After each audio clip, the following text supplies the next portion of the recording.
Pounding the meat, we are live, baby. What up? Thank God it's Friday, bro. Joey V, chill. I'm chilling, baby. What up, Ethan? What's up? Rated JBR. Yay. What's going on, man?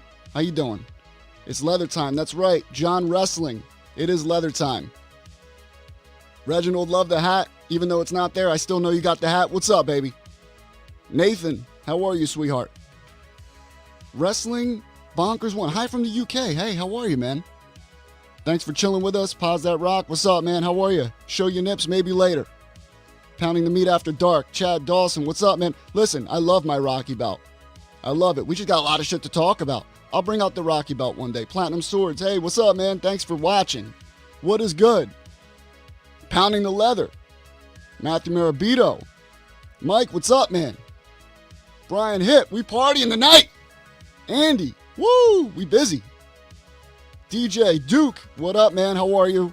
Chris Simmons, Leather Day it is. Thanks for being here, guys. I appreciate it.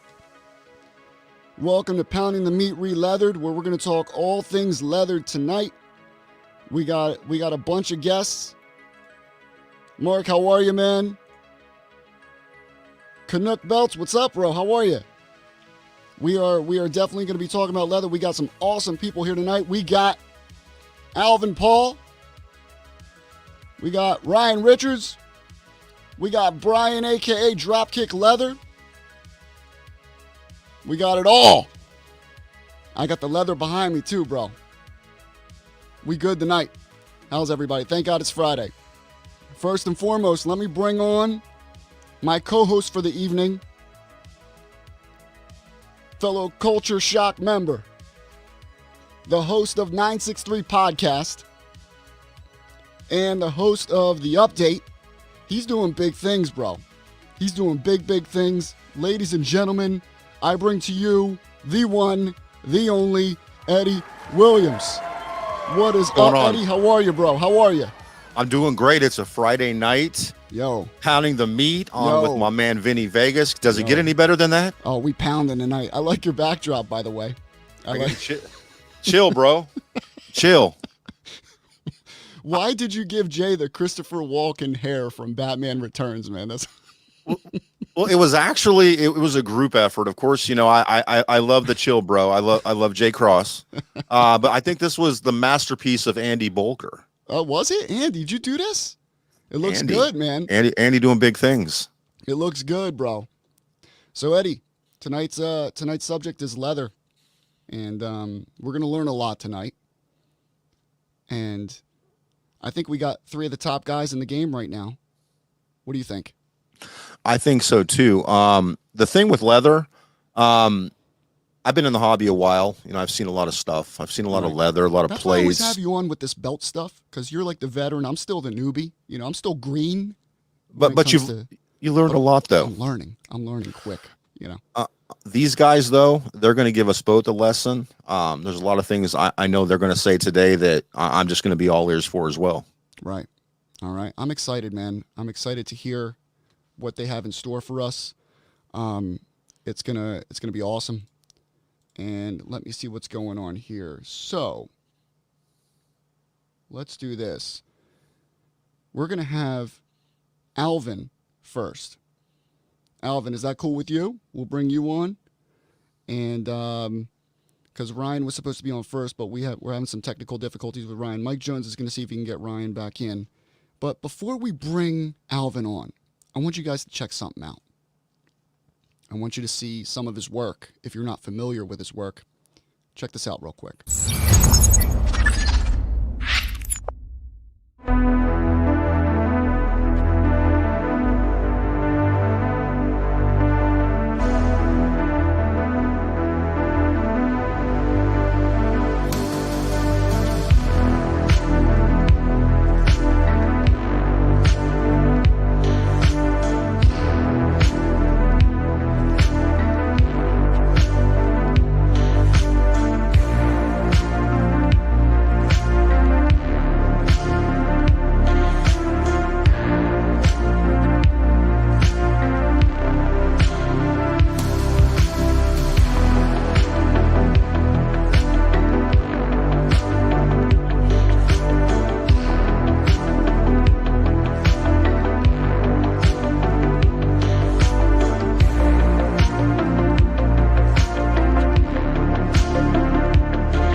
Wow. Awesome.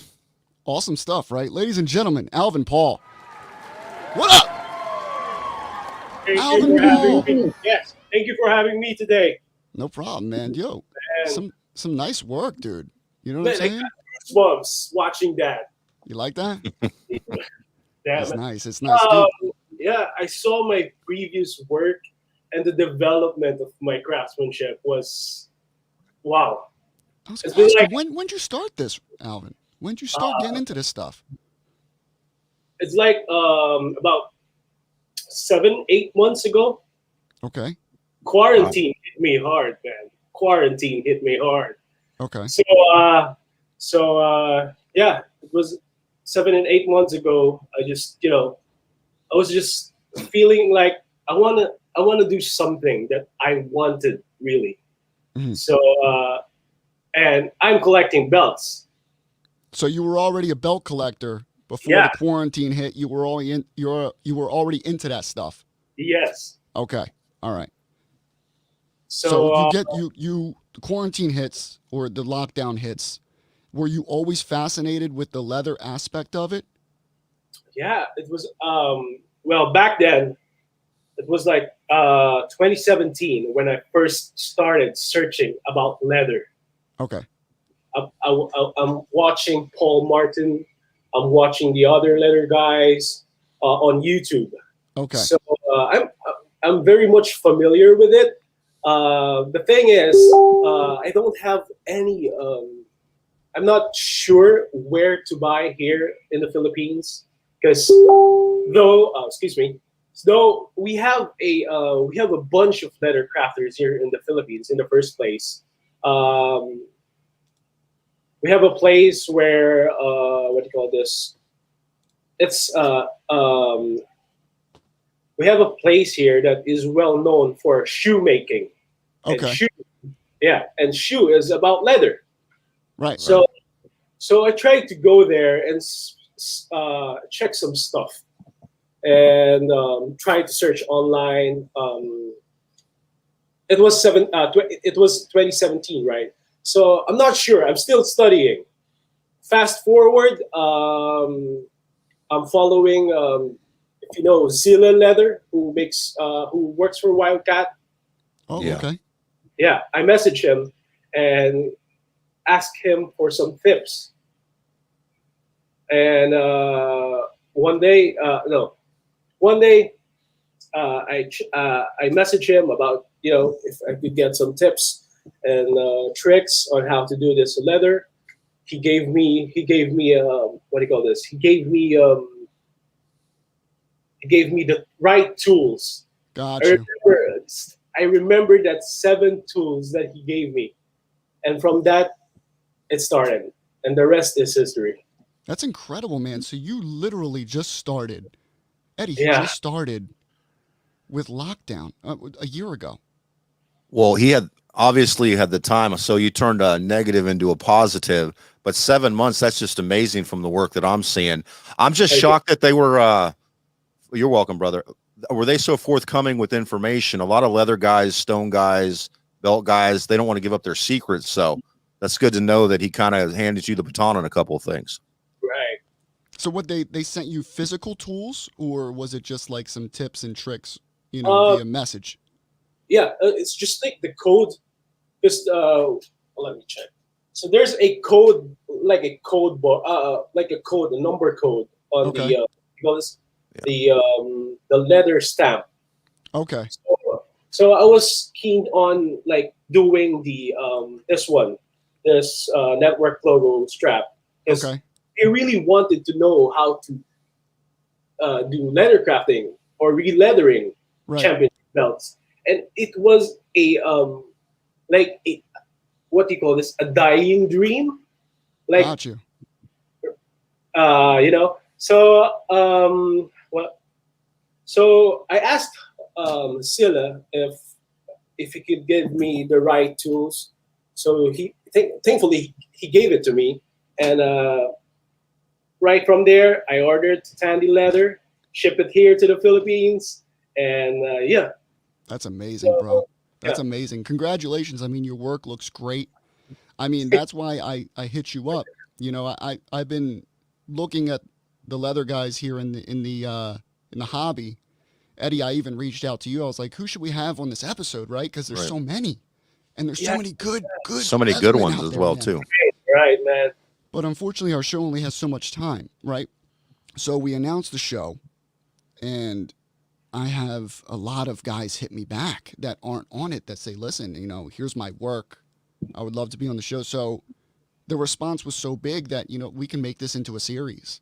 You know, we have a Right. few leather guys on every show that we do, and get their work out there, and get their story, you know, and why they do it. So Alvin, what's your favorite belt to work on as of now? I mean, you're 7 months in, but I'm sure you've done a lot of belts. I've seen a lot of your work. What's your favorite belt to hit? Oh man, probably this one right here. The network. Yeah, the network. This specific one is my very first template.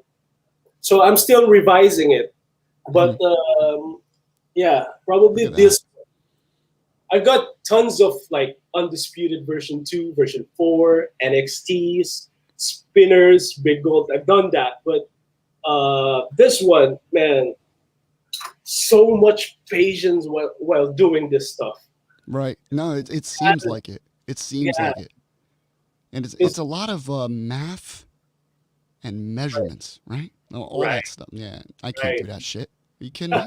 Only 7 months. Yeah, And you've dude, I didn't expect that. I expected, you know, I've been in the game, you know, 2-3 years.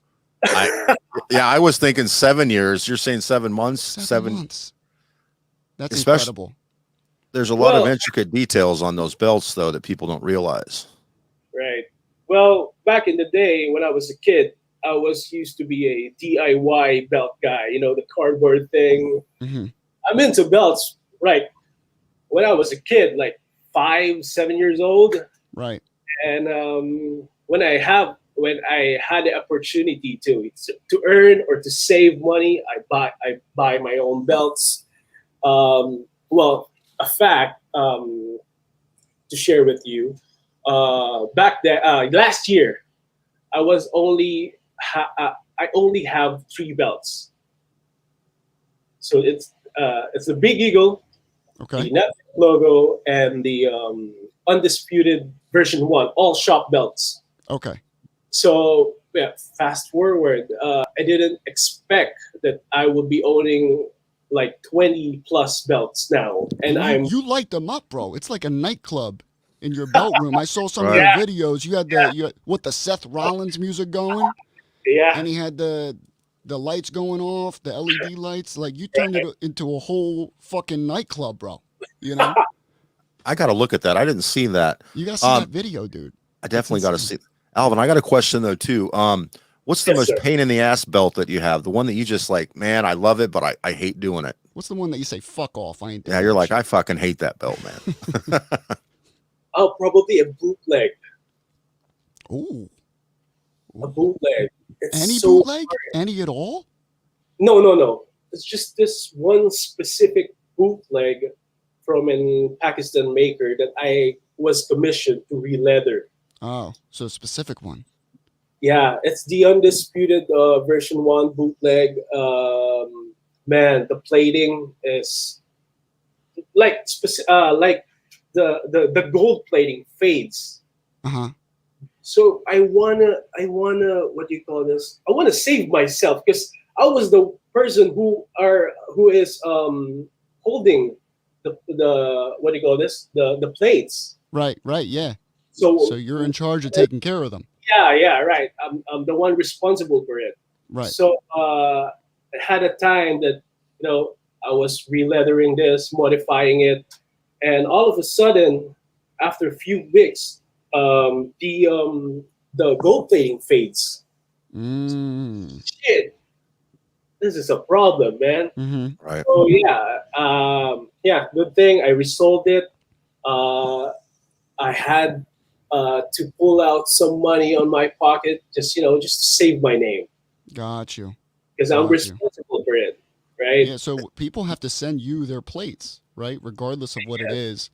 And do you, I mean, you just told me you feel responsible, so you put money out of your own pocket. Yeah. That's incredible, man. So are you nervous to do any unofficial replicas from this point on, or do you only do shop belts? What's your business do now? Well, I still take the local brothers Mm-hmm. here who's in the hobby. Right. Sometimes I get offers to commission to re-leather a bootleg. Okay. And by the way, actually, excuse me, I'm doing some aside from re-leathering, I'm doing custom nameplates as well. I saw that, dude. Yeah. Wow. I saw that. I'm doing custom nameplates. At the same time, I am doing an upgrade for this network logo, which is the base plates and I can side hear Ethan now. Ethan going off right now. Here we go. for sure. Ethan's obsessed with the, what are they called? Stack plates. Yeah, it's out here, actually. Now that just makes them thicker. Is that what that does? Yes. Right. Got you. So this guy's doing it all, man. He's doing everything. I have a question too, touching on bootleg belts. Yes. Now, have you done several of them or just a couple, or how many have you actually, got your hands on? Is it in the 10s, 20s? No. I only got 3 bootleg. 3?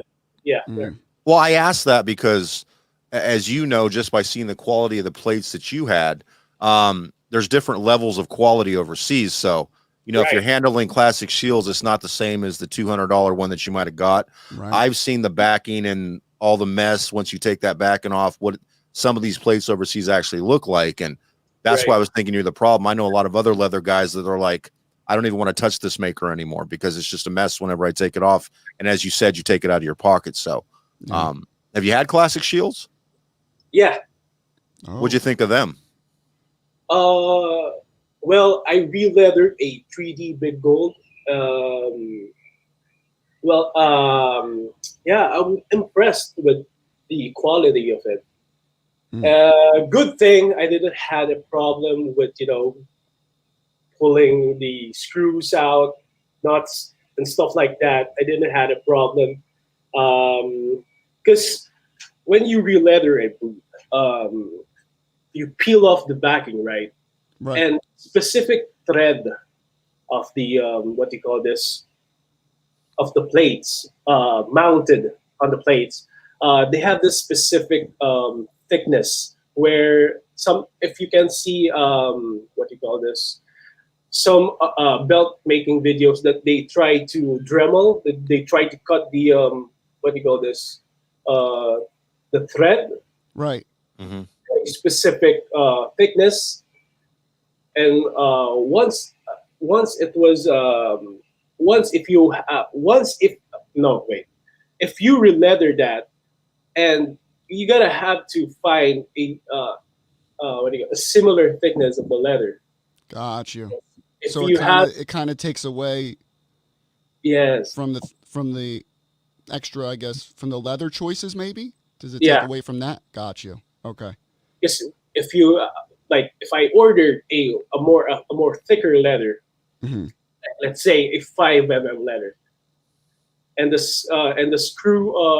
screw thread is like good for 3 millimeter thickness of leather, and you can't screw that all the way. Right. So that is one of the most what do you call this?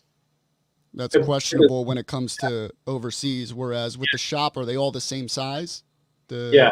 Got you. All right. So it's always, I guess you got to get the plates first before you know what leather you can order for the customer. Then. Yeah. Interesting. It's a huge Interesting. drawback. Yeah. Well, Alvin, Yes. you are doing some great work. Thank you. And keep it going. I'm watching your page, and I think you were just with these plates and all that. So you're doing everything now. Is this like a full-time gig for you at this moment? Yeah. It's Wow. full time. Yeah. All right. Congratulations. What's the name of your service so people can look you up? Okay, on- so you can check me on Facebook at Figure 4 Championship Belts and Awards. Okay. I do have an Instagram as well. It's at Figure 4 Belts. Mhm. And you can chat me on my personal Facebook if you have questions, if you have inquiries at facebook.com/Alvin Saflor. Mhm. What else? That's all. All right. And once again, you are doing leathering. You're doing base plates. Anything else that you do besides belts? Do you do other things as well? I'm cooking something. Oh, all right. So we'll keep that quiet. Cooking something. All right, Yeah. It's not ready for release yet. All right, Well- Ryan Stokes says you just grind the posts. Yeah. Okay. All right. And we hit the base plates. Cool. Alvin, thank you so much for your time. Thank you, sir. Thank you. We got to talk to you a little bit, but I want to move on and hit some of the other guests as well. And guys, hit him up on his Facebook, his Instagram. Check out his work. It's really, really nice stuff. Alvin, thank you again. I appreciate it. Thank you, sir. Yeah, And Alvin, talk take to you care, buddy. soon, bro. We'll talk to you soon. you. All right. Okay. Let's give him a round of applause, huh? Let's give him a round of applause. I tell you what, Vinny, on that comment there with Ryan Stokes, that's another guy, man. That's my favorite leather guy in the game right Dude. there. Dude. Ryan Stokes is a beast. Ryan Stokes. I would like to have him on maybe a future episode. I'll have to reach out to him. But Alvin is like a prodigy, man. 7 That's what I'm months. saying. I'm very surprised. I didn't expect. That's not a lot of time at all. I've waited longer for a belt than it took him to Me learn too. the craft. I'm sure you know that. Oh, yes. All right. Next up, man, we got Ryan Richards. You know what? You know what Eddie looks? You're welcome, brother. Eddie That's looks right, man. Beautiful, man. He really does. Shout I'm out on- Babel. What's good? Babel. David Babel. Look at him on TikTok. I don't know if he's gonna be on forever. Yeah, there's some controversy with him right now on TikTok, David I guess. Babel, check him out on TikTok. He, in my eyes, he's the world's greatest TikToker. But he said he might be quitting soon. He might be retiring TikTok. That's bad news. I don't like that. We're gonna have to talk to him. Next guest, Ryan Richards. Here is his work. Let's check this out.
is Ryan Richards. What up, boys?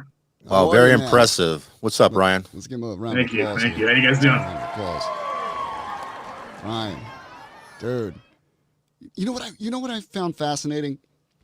When I look at leather guys online, I'm just so used to seeing belts, right? I forget they do other things. I forget they do wallets, handbags. You see all that shit, man? You know what I was just thinking when I saw that? On the same ideas that you had. I've learned to be a leather guy. Most of you guys are pretty crafty individuals doing other stuff as well. Like you had the wallets, you had the masks. I'm looking at all this stuff you're doing. And then I know for a fact too, I don't know if you know this, Vinny, like he's a successful middleman, for Fight Night Belts and Sammy Malik. He did that, he's doing leather. Oh, I didn't know that. That's awesome. Okay. Buying belts from me the other day. Guy does it all, man. Dude. Nice heritage. How long you been in the game, Ryan?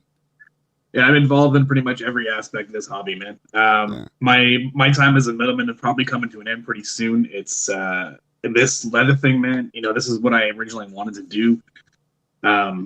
It's been a few months. I mean, you guys think Alvin's in his infancy. Huge ups to that guy, man. Like 7 months, dude? Wow. Yeah. But I think I've been doing belts for maybe 6 or so, and that guy is leagues ahead of me, man. Wow. So, I mean, is that normal to be at that level in that amount of time? I mean, I don't know, man. I've seen a lot of guys that are doing some leather and stuff, and of course, the only ones that we see generally in the big groups are like the guys that have been around for a while, like Stokes, right, who does, again, phenomenal work, man. MTA, right. Michael does fucking crazy stuff, dude. And like Elvin, I'm a fan of him. He's fantastic. Ace has been making some waves lately too, right? Okay. So, but there's some other guys though that I've seen around, and I mean, it's all over the board. All I try and do is just be, the best that I can be. When I first got into doing this, belts were what I wanted to do.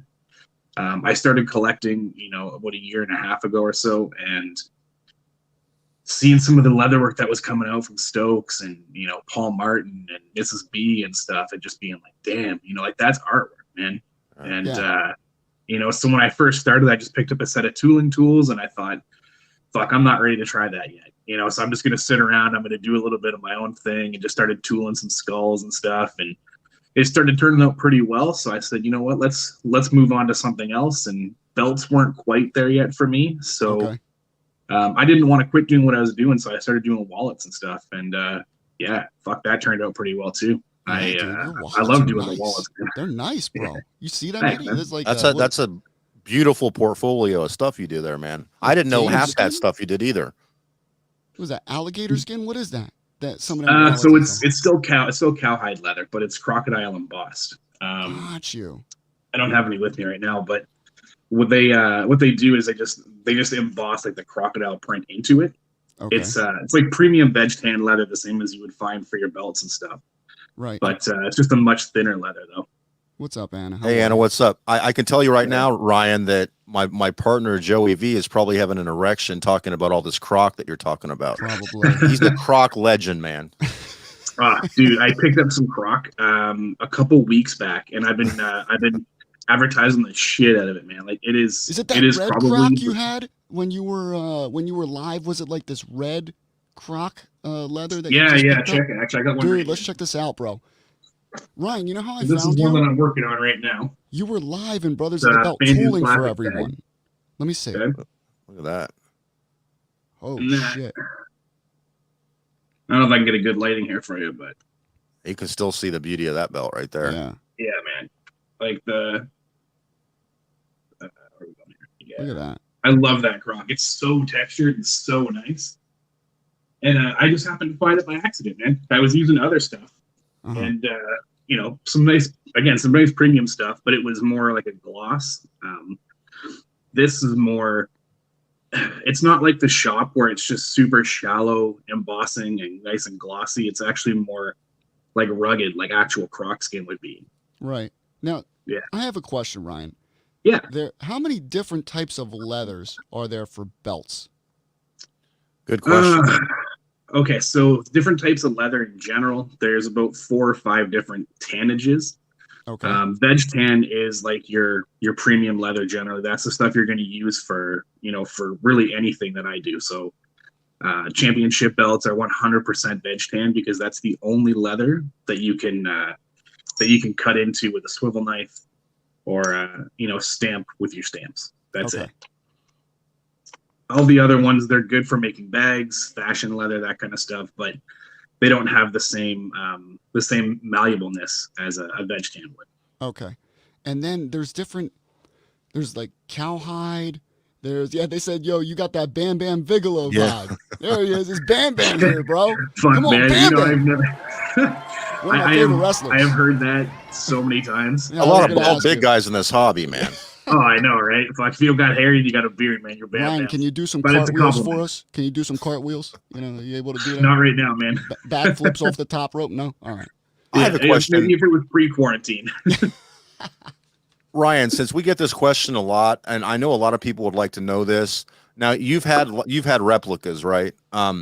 What exactly is in the leather and on shop? What are you getting when you get one of those straps? Well, it's not leather. It's like a polyurethane vinyl, basically. So it's bootleg. It's bootleg leather. That's what you got. Not even, man. I mean, like you can go to, when you go to like a cheap outlet mall or whatever, and you grab that like leather jacket or pleather jacket. Yeah, it's like the one that's $29.99. Yeah, exactly. Okay. It's like that, but stiffer. The only thing on that I would even probably consider using, is the backing material. It's still a vinyl, but they're nice. You know what I mean? I prefer to go with proper leather because, I mean, if you're going to do it right, Right. But I have had people ask me, hey, can you take the Smoking Skull backing off my belt and reuse it? Maybe thankfully I haven't had an opportunity to do that because I have my own snakeskin that I use, but right. They want you to keep the same snakeskin as the shop? Yeah, because they like the print. And I mean, in some of the guys that you see overseas, it's various qualities, right? So, for a while you were seeing really good black and white, like a really good contrast. But then some makers kind of died off on that when the quarantine hit, and they were just choosing subpar shit. So it was like faded, real faded looking. Yeah, man, it was like almost like a bronze hue to it. It was weird, right? So right. Oh, I've had a few guys ask me, hey, can you keep my backing on there? It's like, I can, but if you want, I mean, it'll be the same price either way. Let's go with some good stuff for you, right? Got you. Now, what is your favorite belt to work on? You've been in the game a little longer. My favorite belt is the North American. North American. Nice. Yeah, man, the NXT North American. Okay. That's one that actually just took a while to grow on me as a belt in general. But it's got that real old school vibe to it. It's got like a territory vibe to it, right? Yeah. And it's not a standard, it's not a standard like outline and then snap box. It's also got some tooling and stuff in the sides. And I love that. I love being able to just challenge myself and try and step out of my comfort zone a little bit. Now the thing, I've heard buffalo leather. All right. That's the types of leather I'm talking about. Are there different types of championship belt leather? Okay. Is buffalo leather cool for belts? Well, so buffalo leather, I mean, you could use it. I've used it on just regular like regular dress belts and stuff. Okay. And it kind of tools all right, but it's not something that I would recommend using by any means, though. Okay. Straight vegetable tanned cow leather is the standard for belts. You probably could use a water buffalo as long as it was veg tan, because again, I have been able to tool into it slightly, but I mean, for the price, veg tan is going to be the best thing you can find. Okay. So and again, what Alvin mentioned earlier. Oh, sorry, go ahead. So you say to stick with what, cowhide or cow leather? 100%, yeah.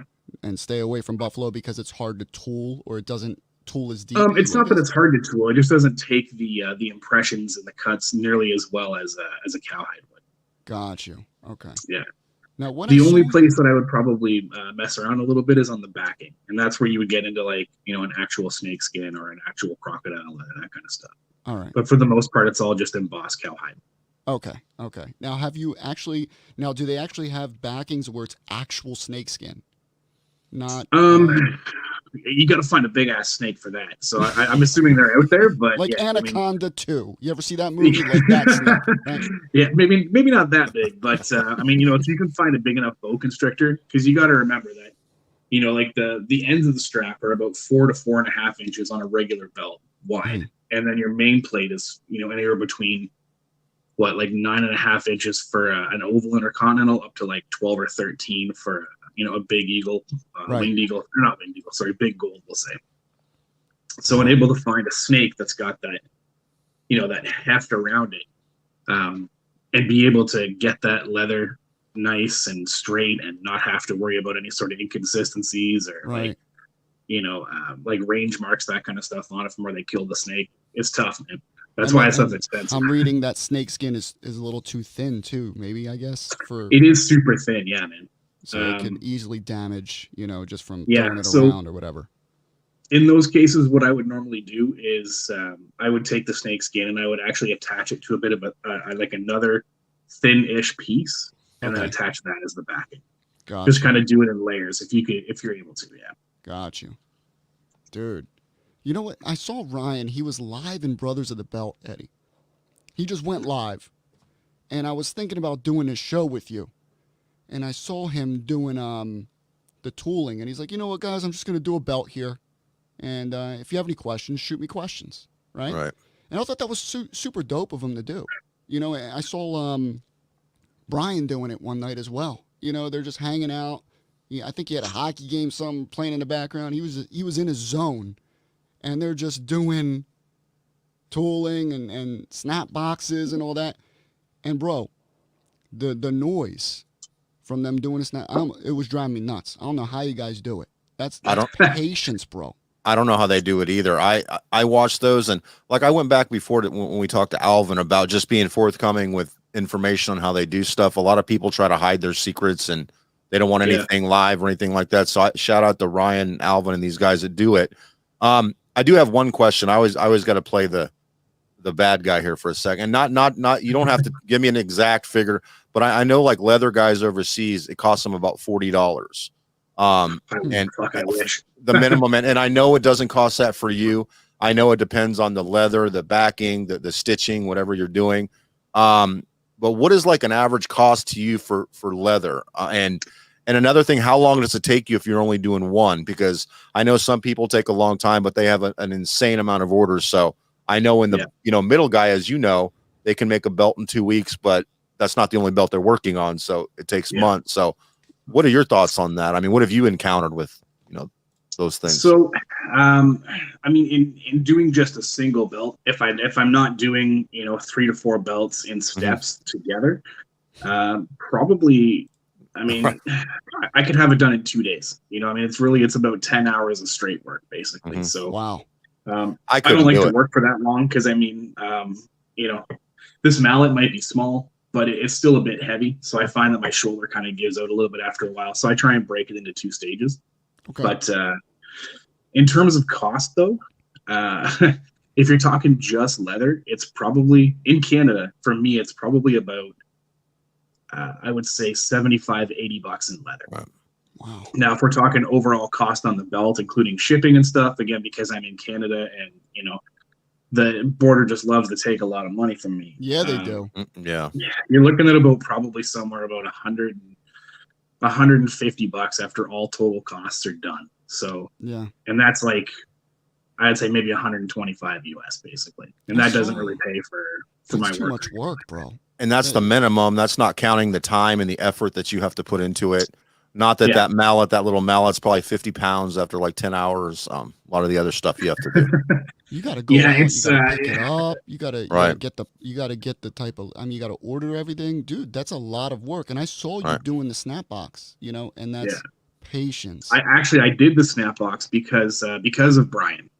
When I was watching his video, I was just so amazed at the work he was doing. And he's like, I didn't have a chance to show the snap box work on this and and I was like, well, I'm actually about to work on one right now. Fuck, like let's throw it out there. You know what I mean?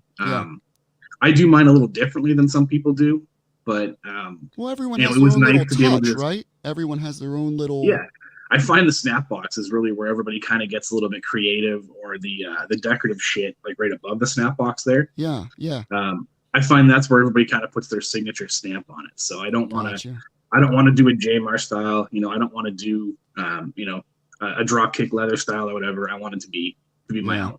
Yeah. And if people like it, great. If they don't, then I'll figure something else out. But I just that's the calling card, right? That and like a nice clean edge.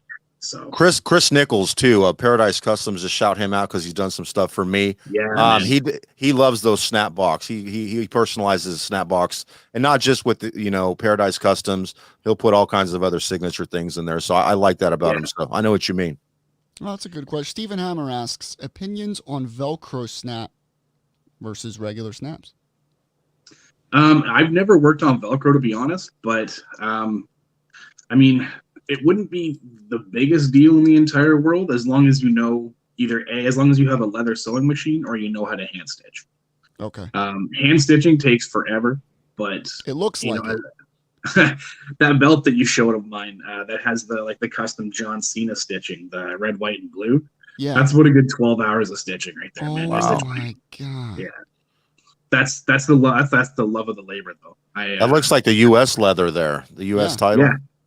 It was a Premier US, and actually, when you ask about favorite belts to work on, the Premier ones are probably up there too, because when I get them in with their stock straps, they're just destroyed. Premier actually uses cardboard inside their straps. Wow. And it's garbage, man. But there's like no greater feeling than taking that and just I have a picture of that belt actually side by side with the stock strap, and you can just see, the fold marks where they kind of fold the belt over, and it's just hanging on by threads. And man. I was going to ask you, Ryan, have you ever gotten a belt? I know that the shop, they have these different versions of the belt now, right? Mm-hmm. They'll release like a deluxe or a legacy title, and some of them say real leather. Right? Like the Elite series. Have you ever gotten to hold one of those and feel the type of leather that they're calling is real leather? I actually haven't. So I forget who's up after me, but they might have had some experience with that, and definitely pose that to them, because unfortunately I haven't had the opportunity to feel that one yet. All right. TD asks, Ryan, is there a belt that's harder to re-leather than the others? Anything with more intricate details in the middle. Again, like your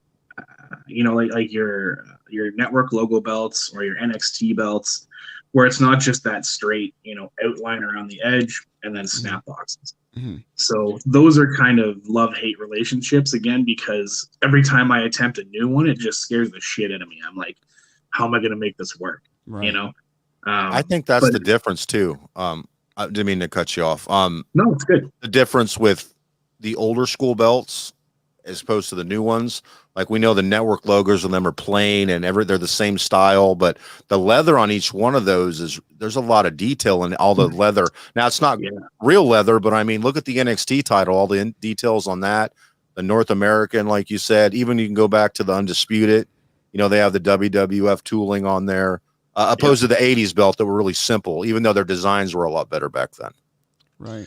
Yeah, I've found that for the most part too, but there is the odd old school belt that kind of gets that kind of gets pretty intricate. Like if you take a look at the old Stampede wrestling belt, and it is kind of hard to find really good photos of it, but there's actual like Western style floral tooling on that, and it's dope, man. Like that's when you look at some of the guys that are doing great things with leather, like Jim Linnell or Don Gonzalez.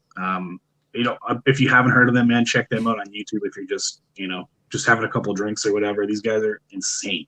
I'm always having a drink. That's the style that they work with, and like it's just, it was so cool to come across something like that on a wrestling belt. It kind of combined the two worlds for me, and I was like, if I could get a better picture of this, that is something I would be ordering and making myself for sure. Yeah.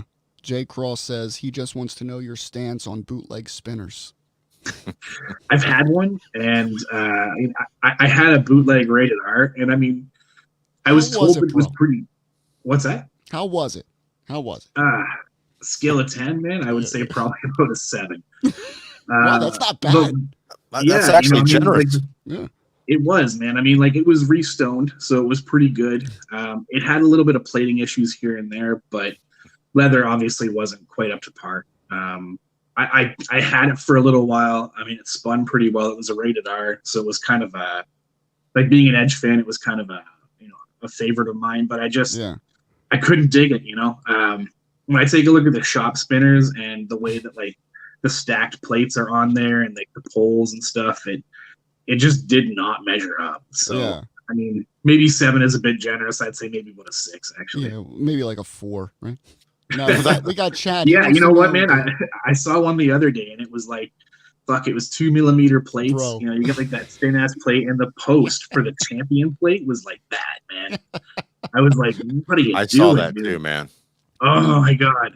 The logo in the snap box, Ryan, is that a specific stamp you have to get? Like a so it's big size? enough. Yeah, so when you're going around the side, like around the edge, and you have a WWF champion logo, that's a stamp. Mm-hmm. And if you want to be 100% accurate, and you don't want to mess around and waste a bunch of time, then yes, get a stamp for your Snapbox logos. But Gotcha. They're big enough where you could totally tool those in. Really? I mean, you guys saw that WWF card wallet that I made. Yeah. That WWF logo is a little bit smaller than what you would find in a Snapbox, and that's hand tooled. So It is possible to do it, yeah. Bro, that's incredible. Thanks. You hand tooled it. That's amazing. Too much work for me, man. Dude, man, you know the vibes. That's the love, though, right? I mean, it's the hand tooling stuff that I really love. Everything else, it's great too, but to be able to put artwork in the leather, that's where the love of this comes from me. Right. They say, Ryan, you're a good guy and your leather has come a long way. Good for you, bro. Thanks, man. Thank you. All right. We got, he says, do we leather first before restoning? That's definitely up to you. If you're going to do a send-out strap, absolutely. Okay. If you're going to do, if you want it to be fully re-leathered and have your screws covered, restone first. Because when you I've always heard restoning.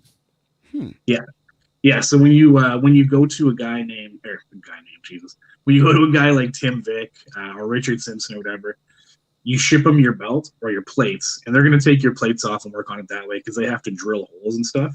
Yeah. So you're going to want to keep it leather separate, so that way, just in the process, you're not getting any damage to your leather, that kind of stuff. Stokes says, hard work pays off, Ryan. You definitely have the passion, bro. Thank you. That's a huge honor coming from Stokes, man. Thanks, brother. I'm hearing the name Stokes, man. Stokes is, it's Eddie's favorite. Get him on here, dude. Man, Stokes is Gucci, man. I like the name too, Stokes.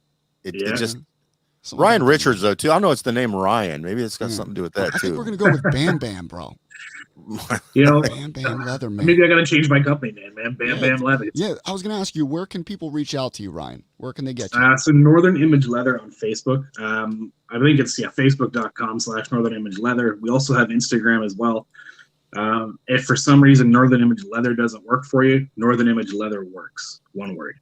And as you saw, he does wallets. You do everything. Yeah, man. So I've been focusing on belts mostly, ever since I, was able to, because again, that's my true passion. But, as you can see from the wallets and the handbags that I make, if you're looking for something for your cash or, something for your girl to get her off your back because you're getting, too many belts for Christmas or whatever. Listen to him sell his shit, bro. Yeah. That. I don't mind doing a bulk order. So. All right, my man. Dude, Ryan, thank you so much for your time. Thank you for having me. Hit him up. Crazy. You want a wallet? You want to get a handbag for the lady's birthday? For Valentine's Day next year because it just passed. But we got things coming up, birthdays, holidays. Hit him up, man. Nothing better than custom, dude. Ryan does it all, man. Hit up Bam Bam. You know what I'm saying? You know the vibe. That's catchy. Ryan, I like that. You're the man, bro. Thank you so much, Ryan. Appreciate your time, bro. Thanks, guys. God bless, bro. Have a great one. Have a good night. Bro. Dude. Beast, man. A lot of talent on here tonight, man. Dude, hand tooled that WWF logo.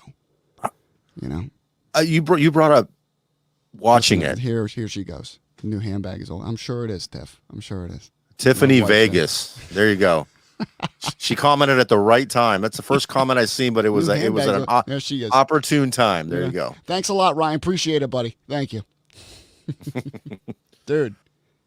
But the such tedious work, like when you said you watched it, I watched that stuff and I'm like, I could never do it. I could never do it. No. But leather is something you always need. You got guys that, well, you get in the hobby, you just want a belt. You get a belt that looks like something you've seen in the past, and Right. you may start with brass, then you go with the zinc, and then you like, look, well, I need that leather too. And it's like the makers, that's the last thing that they get, when they hit their prime, they start doing great leather. And I think leather is the final touch to having a great belt or being a great maker, in my opinion. Bro, I'm impressed. So now we have our third and final maker, and then we have a special guest that it's going to go over some tips and tricks on how to take care of your leather. And Jay Cross here, my brother from another mother here. Bro, you can hand tool me anytime. Thank you, bro. So much, Chill. Jay. I love chill, it. chill, Thank you bro. So much. I mean, shh, Joey. No one knows I have 12 CS belts on order. All right. Oh no, that's Mirabito. I'm sorry. Sorry about that. That's it.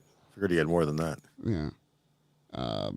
And Stephen Hammer says, once you get a belt on American leather, it's a game changer.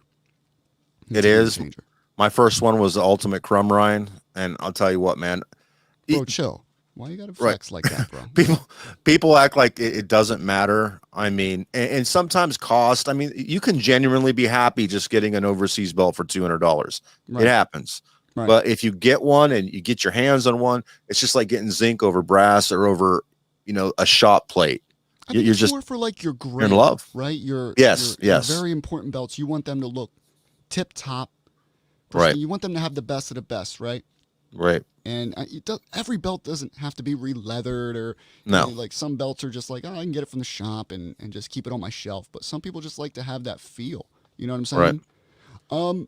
Right.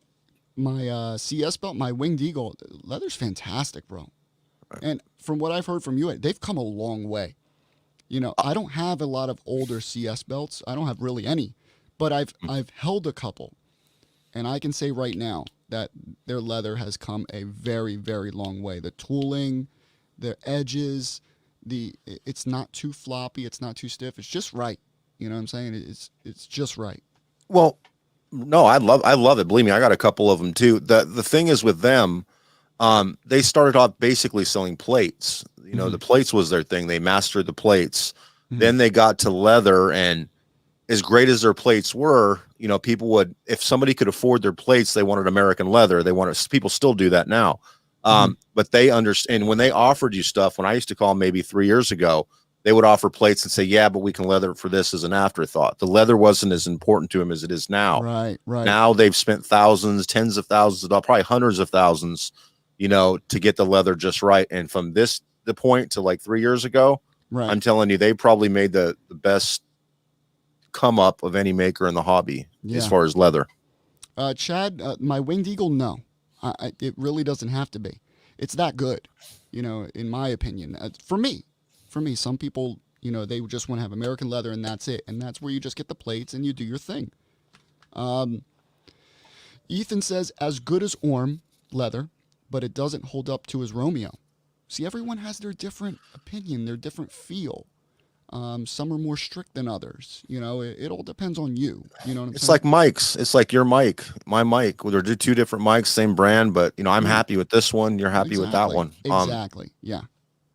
Tenarian says, my classic Shields big gold on Kevin Lambert leather was my grail. Should have never sold. Oh, hey man, it happens, bro. Tenarian's getting back in the game though, man. TD, he's doing his thing, man. He's a hustler.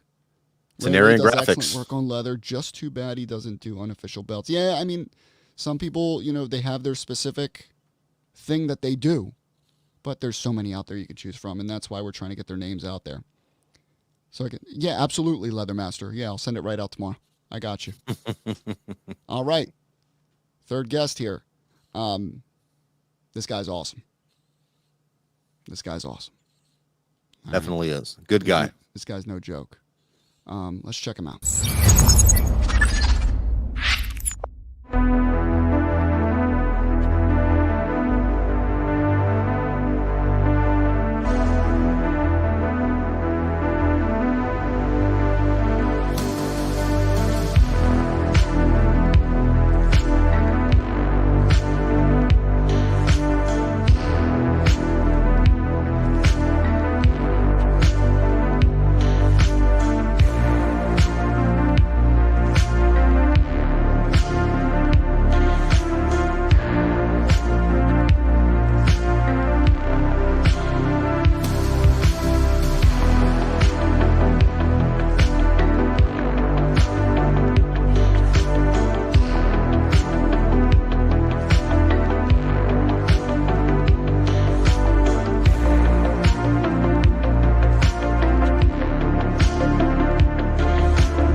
is. Wow.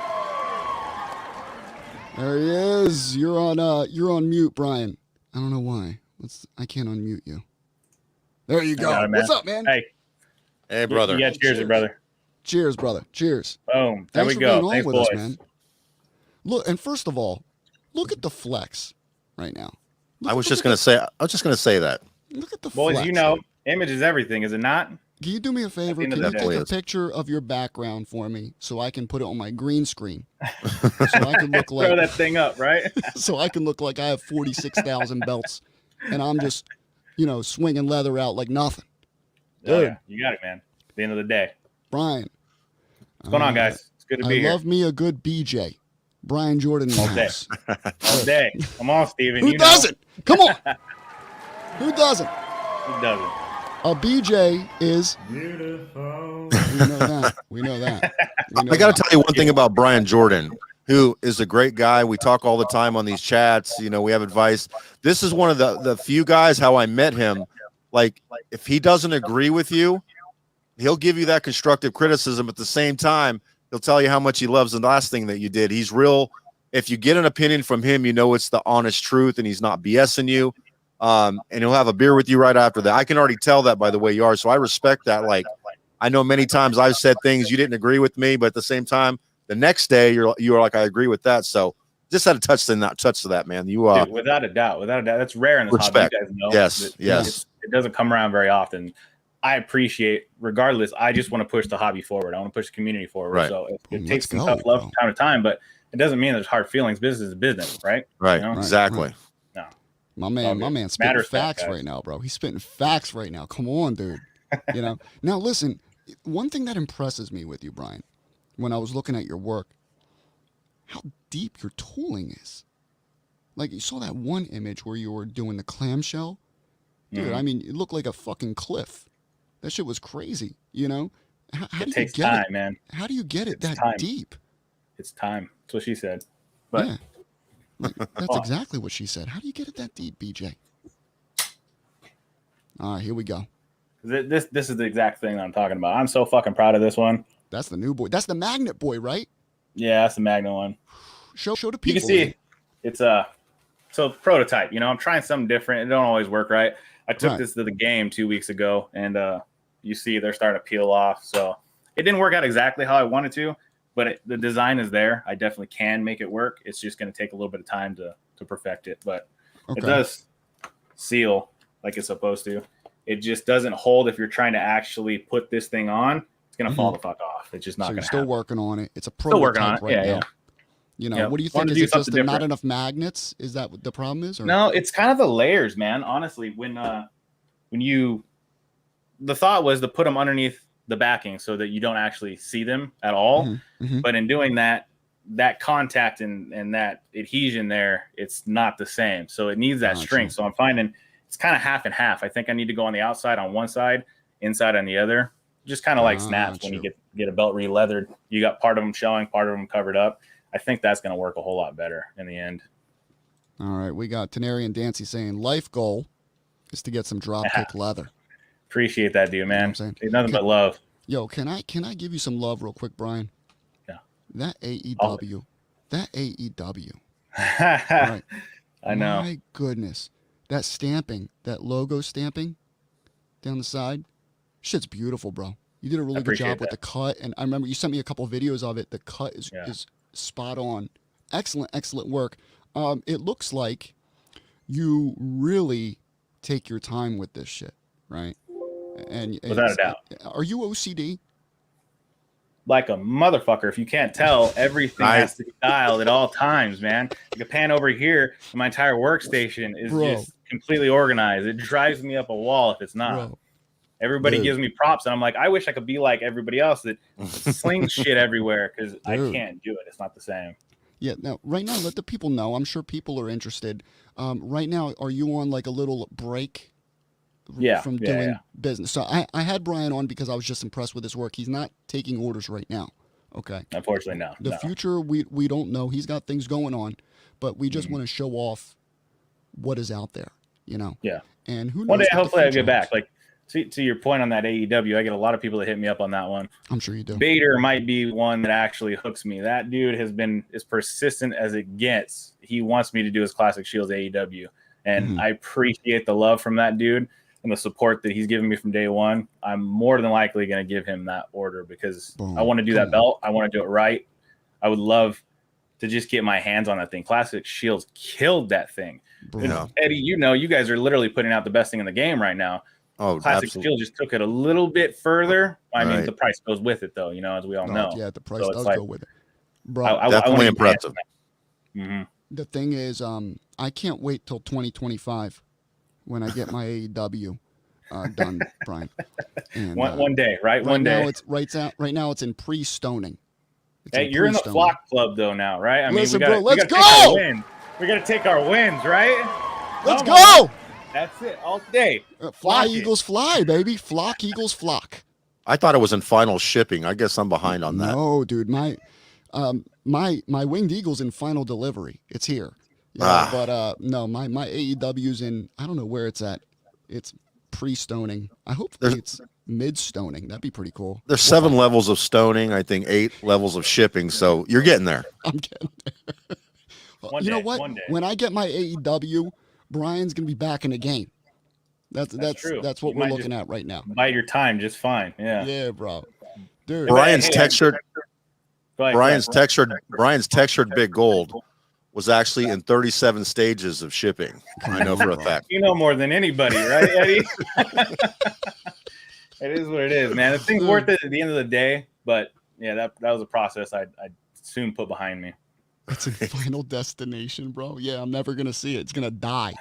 I'm gonna be dead by the time I get this shit. I'm telling you, dude. Now, Brian. Yeah. You just admitted your OCD. Yeah. Back when you were in the game, okay. Would you ever fuck up and restart? Yeah, without a doubt. I that's one of my biggest things with taking orders. When I was taking orders, Yeah. I'm big on time frames. I'm big on quality. So you guys see it in the game. People get too ahead of themselves, and they'll they just have too many orders. It's real easy to take an order in, put that cash aside, and you're going to get to it. At the end of the day, you get buried every single time. Time and time again, we got makers, whether it be plate makers or leather makers, that get too far gone. And I refuse to do that because I watched it. I dealt with it. I didn't want to be a part of that.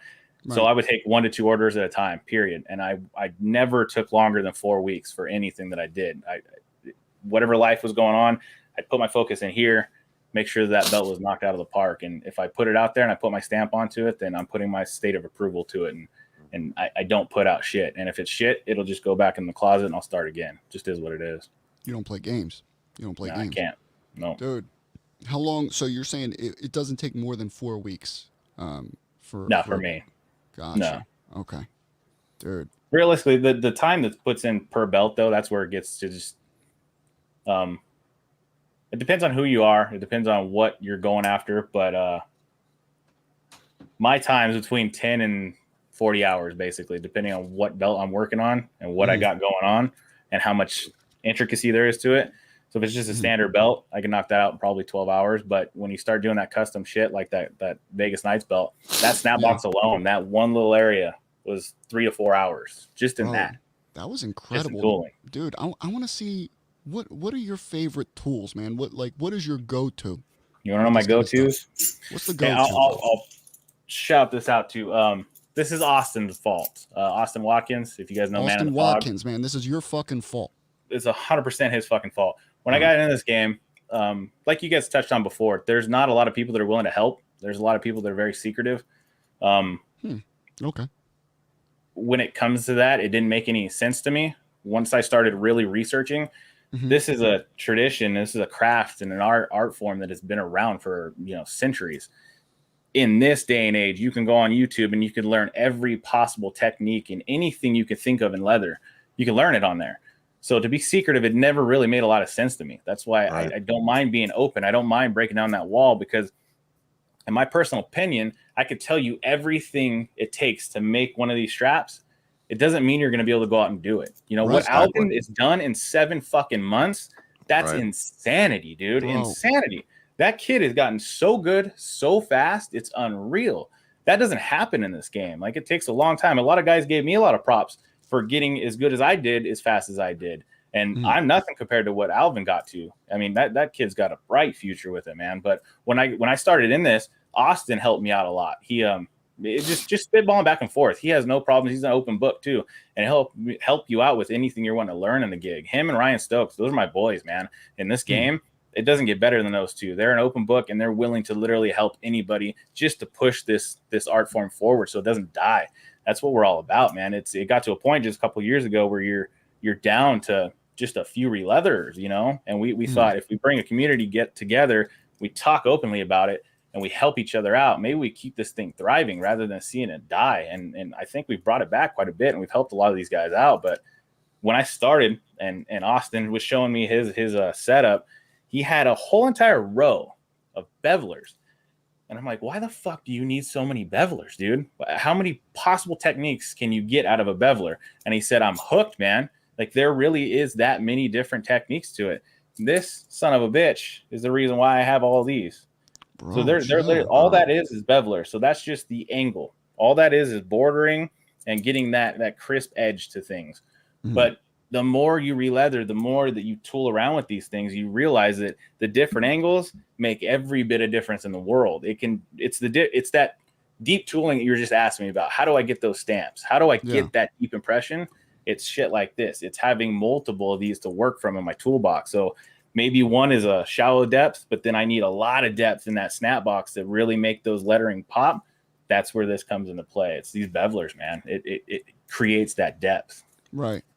And I mean, does everyone have their own specific type of mallet? You know what I'm saying? Like they have I got you, like different weights and all that. Yep. That's something I want to get a little more into, but that's an expensive game too. You get into Barry King mallets and they're $100 to $200 a pop. And it's like, wow, I don't know if it's worth that much, but the more I start tooling around with these things and I'm messing with mine, I go, man, well, when I'm in this section of a belt, I kind of feel like it would help to have a little more weight to it, give that impression a little bit more without me putting the effort into it. Yeah. So it's just kind of, I'm tempted to step out of the box and try it. A lot of the pros are using them, and there's a reason they got to be doing it, you know? Jay Cross says, if everyone got together and helped each other, from collectors to makers and all in between, a lot of the problems in this community would be gone. Glad people were looking out for each other. Yo, you know what? It's like the leather guys, it's like a fraternity. You know, like you gotta, you know, you guys stick together. It seems like you guys communicate and all that. Yeah, is that so? That wasn't happening before. Fuck no, man. When I got into this game, nobody would give me a time of day. You talk to multiple guys that had names to them, they're not telling you anything. They're set in their ways. It's fine. I get it. You put a lot of time and effort into it. The same reason why I won't give out stone lists just off the top of my hat, because I get that too. Because when I got into stoning, Richard was there. He didn't give me any advice at the time. He wouldn't let that stuff out. He's changed dramatically over the years, and now he helps me out. He helps anybody out that wants help. But stoneless, it's one thing that's just a little aggravating because it doesn't take a whole lot of work. It just takes a little bit of time. And if nobody's willing to put in a little bit of effort, then I'm not going to help that out. If you're going to help the community out and you're going to be a part of it and you're going to dedicate to it, I'll give you the tools of the trade. But show that you're willing to put in that effort. You guys know how it is to try to build something from the ground up. It ain't easy, you know. You don't want someone coming in just starting and being lazy. Is what it is.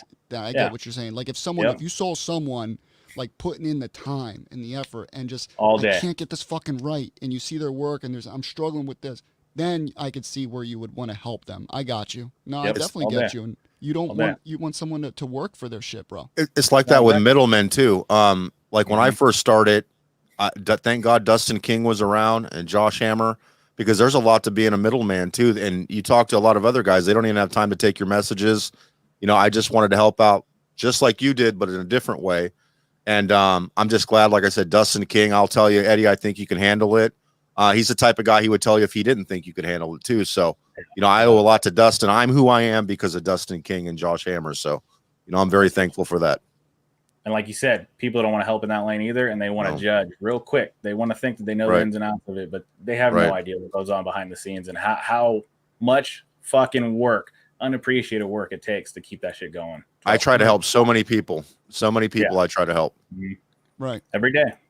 Now, I saw Ryan when he was live on Brothers of the Belt doing his snapback.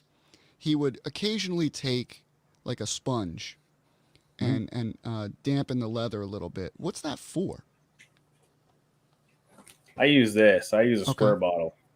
It essentially, you have to wet it for it to take an impression. And if you stamp while it's immediately wet, you're gonna basically, it's kind of like the details in a shitty etching. So you'll have those details that are in the artwork, like the stars on a winged eagle. That's the perfect example. You see a good maker that takes their time with things and they etch correctly, and then you see a maker that they're using shitty zinc, they're using shitty chemicals, and those details fade away. It's no different with this. If you do that when it's completely wet, you'll lose all the details in it. But you have to give it enough time to properly case, is what it's called, casing. That allows the water to drop in so that when you impress on the top, you're taking that downward to the bottom of the back of the leather rather than making that impression up top and pushing things outward. You're pushing it downward and it's accepting that stamp. That's how you get those deep impressions. And there's a lot to that, man. Got you. All right. Richard Simpson says he doesn't mind helping. It's the same person who comes back and asks me for the stoneless on every belt. Yeah. I've given advice to a lot of people, a lot more than I used to, for sure. Without a doubt, man. He's good people. He's without a doubt good people. And I watch him help everybody on a regular basis. And it just gets frustrating when you get those same guys that just want freebies and they don't want to put in any work. When's Brian coming out of retirement, bro? I don't know, man. You know the vibes, bro. Everybody's begging. I got requests and orders all the time, Brian, but I just have to do turn me them a down. favor. Do me a favor. Give me Got the you. exclusive when you make the announcement. All right. Give me the pop. Is that all right? Without a doubt, man. You guys brought me on. I appreciate the hell out of it, man. Yo, dude. So toughest belt you've done, your whole career leathering, bro. What was the biggest pain in the ass? AEW. Wow, really? Yeah. That to get the cut right on that, man, if you're wanting ring accurate, like if you look closely at a lot of people that do that belt and the makers that put them out overseas, it is not easy. In order to get that around every little bit of the plates and get that curvature right, that is a monster to draft. And drafting is that's the shit that I hate. I can't stand the drafting part of it. I like tooling. I like getting to a point where that belt is drafted, it's ready to go, and then I could just tool. I'll just zone out all day long tooling, but I hate drafting, and that fucking belt is a pain in the ass, man. When you say drafting, what do you mean by that? What's drafting? That's setting up the belt, and you're getting all your lines set and ready to go, because you got to get that thing all dialed in. Then you can actually come in, put your water down, and actually start tooling. Essentially, what Classic Shields is killing the game with, that machine that they have, it does that for them to an accuracy that nobody can get to by hand. So, I mean, that thing etches in every line. So if I'm drawing out a belt, I have to draw that thing out. Then I come over that, and either you're going to use a swivel knife and cut it, or you're going to essentially engrave into it. I use a little carver is what I use to do my lines.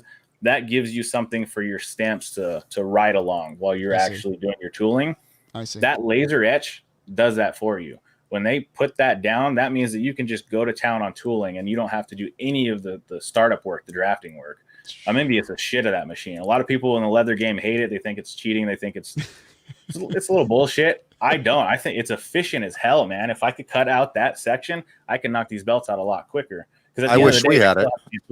Oh, dude, all day, right? I'll tell you what, because compared to that, like Mayon tells me the headaches about this, and this goes into time frames sometimes. Like we have hundreds of AEWs that we're doing, and he don't have the machine. You know, he's doing it by hand, and he's still learning. But that's why things take so long. I mean, it's one thing if you're doing one of them, but you're doing hundreds of them. It's just, I'm glad you pointed that out, because that's a huge deal. That and the stoning.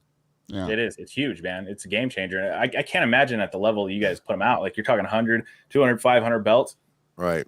You have to find things like that to cut out the time. If you don't, you're never going to meet your quotas. You're never going to meet your goals. Right. Period. That's why we're always buying new equipment all the time, because that's the only way you're going to be able to keep up with that demand. Yeah, exactly. Yep.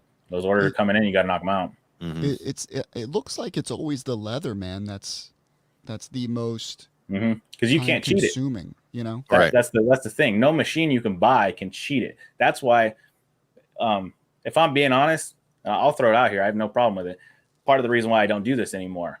There's no fucking money in this. There's just not. You're listening to Ryan Alvin talking about the amount of time they are. They're telling you the amount of money that they put in to produce that. Then they give you the hours they put into it. Do the math. Yeah. There ain't money. You know what I mean? If you look into the traditional leather game, a wallet that is hand tooled to the detail that I did just in that lettering in my Knight's belt, that thing goes for multiple hundreds of dollars. When you bring our price quote to anybody in the leather game that's a traditional leather maker, you get fucking laughed at. I've got laughed at multiple times. All the guys in the game have a story like that. You tell them the size of the leather that we have, the amount of time we put into it, and the tooling that's involved. And then you say, how much you actually charge for that? And you say, well, like these generally $200 to $350, right? Pretty much the basic range. Around the, They get fucking laughed at. They say they make more than that in a wallet. Some of them make more than that in a keychain holder. It's like there just isn't money in it. It was built this way before us. It is what it is. The price points are there, so there's just not a lot of money to be made in it. You know, there's too much time that's involved in this, man. Especially when you have like a family, you know, and you're taking time. Say you're working one job, right, and you're doing leather on the side, and it's taking all those hours to do that, and you're missing time with your family and just free time in general. You want to be compensated for that shit. Yeah, you know what I'm saying? That's where it is. You. I don't blame you.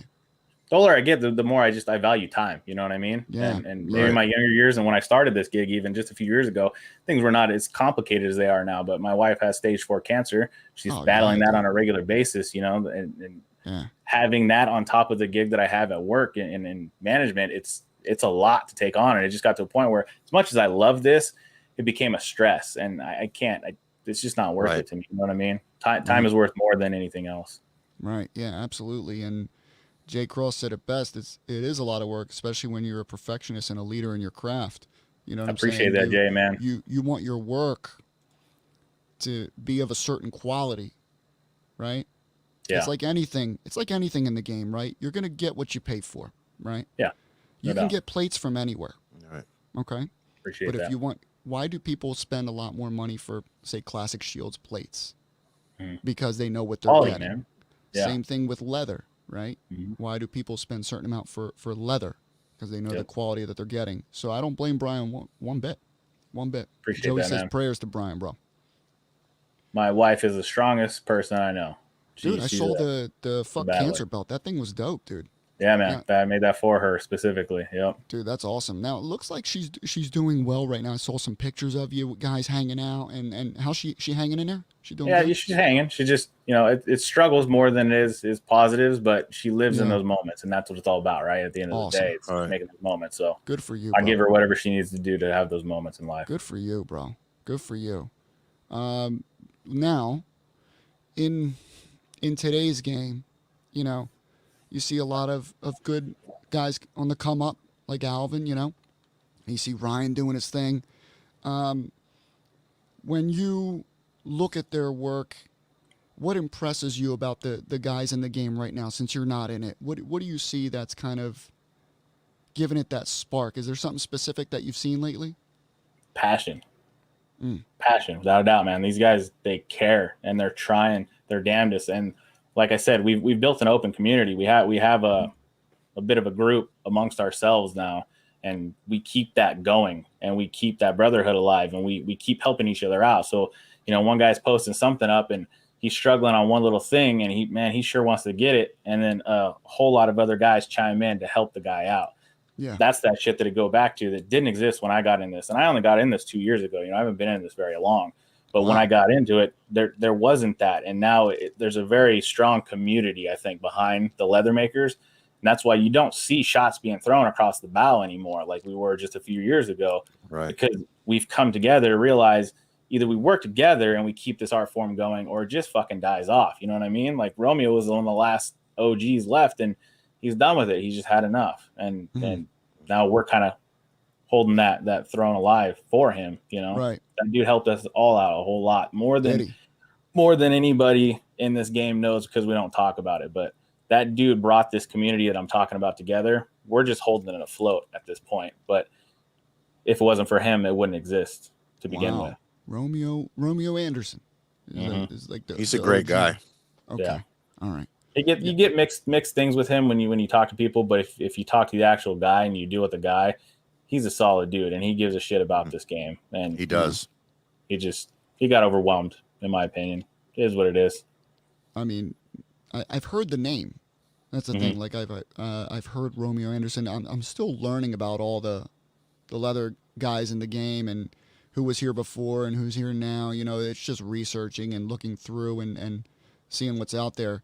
And I got to say, Brian, your work made me want to. I remember hitting you up for the show. This was weeks ago. Yeah, it's been a while now. Yeah, we've been chatting at it for a bit. We postponed the show to make sure Brian can be on. You know, because I want to make sure that, I had to have Brian that. on here, man. I really did, because I'm just so impressed with his work, dude. And Brian, if you could give some advice to someone who's not in it but looking into getting into the leather game, what's the piece of advice you would give them? Try. Just attempt, because in my mind, my OCD rules everything. I'm such a damn perfectionist. I don't want to get involved in something if I can't be at the level that I feel like I can be.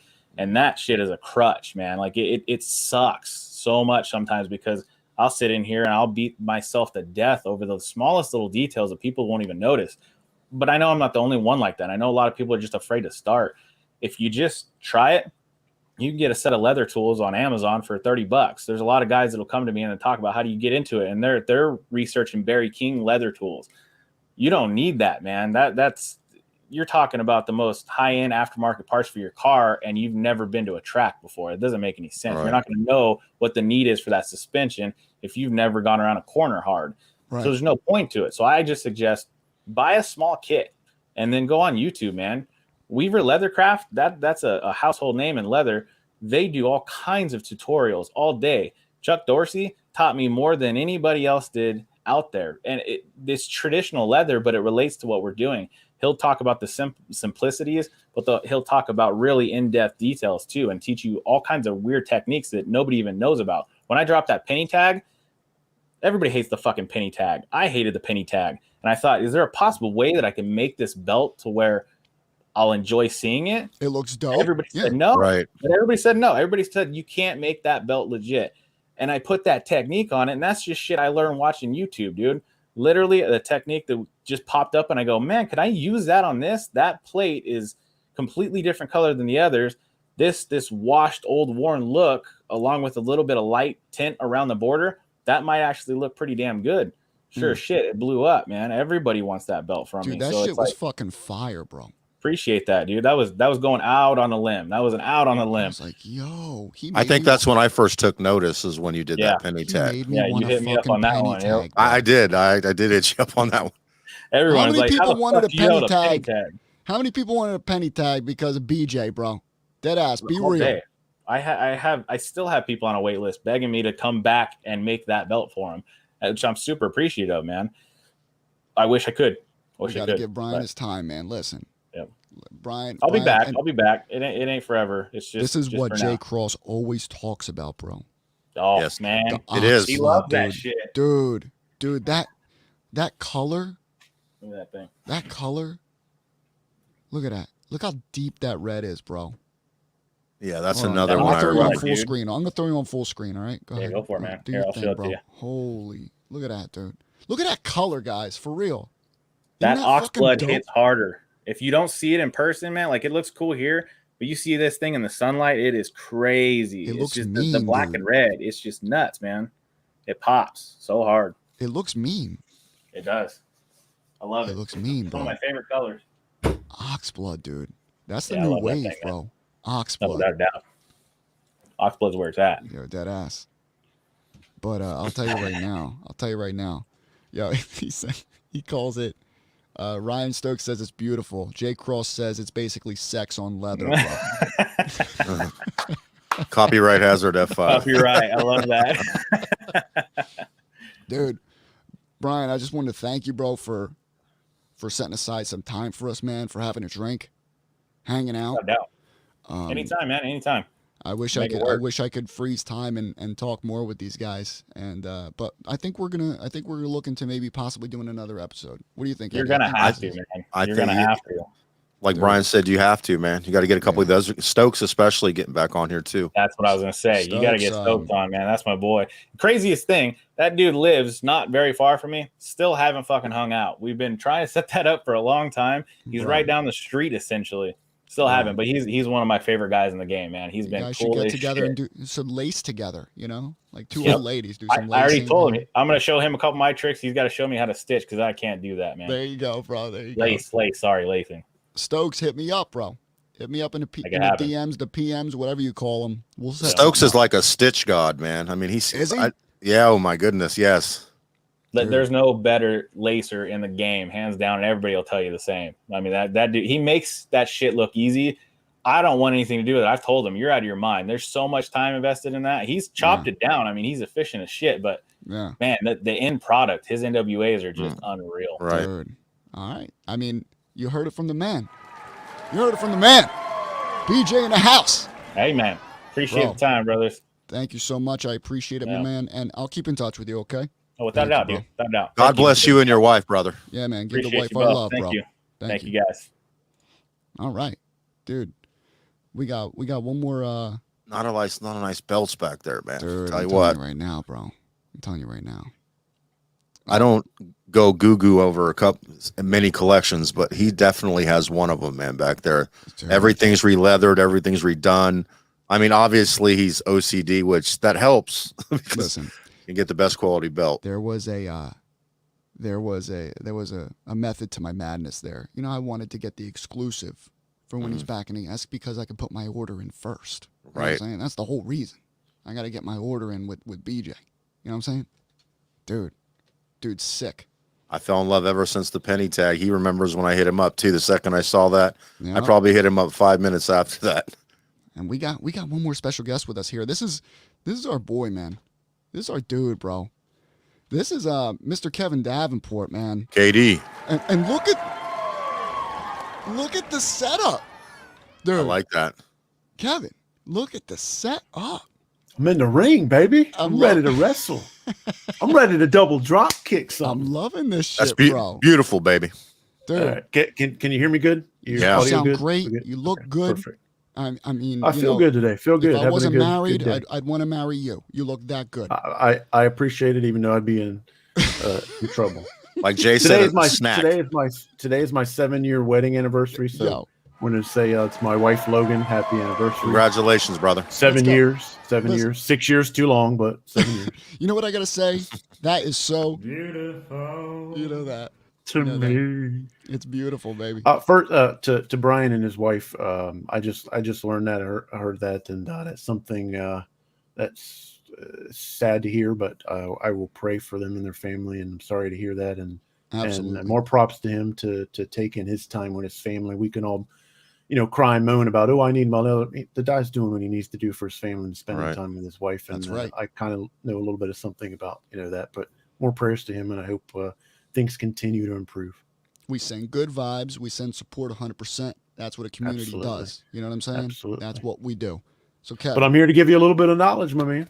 I want to know something because last time we Gotcha. had you on, you went over how to keep your plates clean, how to take Yeah. care of the plates of your belts. Yeah. What do you recommend for taking care of the leather? I'm going to take this time, and this may cause some controversy, but I really don't care. I love it. Putting spray car wax on your belts will eat the plating. Mm. You can contact any belt maker you want. They will tell you the same. It will eat your plating. Mm. Over time, now you may not see it because you got so much wax on it, but it will eat the plating. It will do damage. Some of these $250 belts may not have real gold plating, but it'll still eat through the paint. It'll still eat through the zinc. Don't do it. There is a wax that you can use, but it's a very specific type of wax. I don't get into telling about it because down the line, you'll hear the person say, oh, well, he said wax, and I guess spray wax is good. It's the old game where you said something in one ear, and by the time it gets around the room, it's changed. So just stick with the thing that Reggie Parks told me when I first got into this game 20 years, it was the 21st year. in this hobby. Dawn soap, they use it on jewelry stores. Use it. Jewelry cleaner. It's great for all your gold, your diamonds, your jewelry. So it's perfectly good for your gold. It's good for animals, pets, removing fleas. But it's a very, very safe product to use. Dawn soap. So get you some, cup of warm water. Hot. I started out at hot because it starts to get cool over time. And then get your Dawn soap. You can put a couple drops of the Dawn soap in there, or have it separate into little separate things. And then what I do is I take a warm cloth, wipe off all the dust and debris off the plates. And then I'll take in those little cracks, where it gets kind of, where you got your lettering and you got your tooling. Yeah. You want to get in there, take a soft bristle brush. This is a makeup brush. Okay. It's got real soft hair. Don't use a toothbrush. Sometimes it can be a little abrasive depending on the toothbrush. I just don't recommend toothbrushes. But you take that in there with your Dawn soap, get it nice and soapy, clean off your belt, wipe it on there with a warm cloth too, get it nice and soapy, get it all in there. Then take another warm cloth that's clean, warm, wipe off the soap and the debris, and it'll clean right up and it'll look great. But that's one thing. And then when you get done with that, you just take a simple microfiber cloth and buff it. Just take it, rub it, and buff it right out. And you'll be as good as new. But do not use the spray wax. One thing that spray wax will do, your car has many different layers of coating on it that can withstand what you're putting on there. And all that spray wax is doing is cleaning. Yes, that's true on the oil spills. What that plate spray wax is doing is shining up that little coating on there. It's not actually going down to the paint, of course. Right. But what happens is on here, that stuff will start to pile up. It'll start to get thicker, and it's a sticky substance. So when it's not going on something like your car, it's going to make this a little more sticky. Right. And then you're going to get more dust to it. It's going to look, and then you're going to keep on applying and applying and applying and applying. And you're not going to really see the damage until you clean all that off with Dawn soap. I know, Eddie, you had a situation where you got some belts and you cleaned it off and you realized that. And it was probably because of those very, very things that we talked about. But if you do those things, yes, ammonia-free Windex absolutely works. I've done it before. I'm just so used to just using the Dawn soap. If you do that, you'd be no fine. But yes, ammonia-free Windex absolutely for spot treatments, and then setting the other is great for your plates. Gotcha. Did you want to know the leather stuff? Leather. How to clean that leather? How do you prolong the life of your leather? Take care of it. Good question. When you get your belt, first off, usually there's no, depending on where you get it from, but usually you don't need to put anything on that leather for a good year. Now, if you're storing your belt in somewhere where the sun hits it every day and it warms it up, or in a case that the sun goes through and then warms up the case too, to where it gets it's running like 85 degrees almost in there. It's just kind of, getting hot in there. It will start to take away the leather, especially if it's not a belt that you're holding every day. Right. Your wallets don't need it because we're constantly putting our oils in it. The pocketbooks don't need really much care because we're constantly putting in the oils in it. But for a belt that you don't touch that much and there's so much of the leather there, you need to probably clean it. The one thing that I've always used, and once again, it was recommended to me by Reggie Parks, was mink oil. Okay. You can get this anywhere. You can use it. Don't matter who makes it or the maker. But it's mink oil. And what you want to do with the mink oil, again, is get a little applicator, or you can use your fingers. You'll just open it right up. You see what it looks like here? It's not because the green screen's hit it. But you just open it right up, and you will rub it into your belt, massage it into your belt, just like you're just a little dab of it, or a good amount.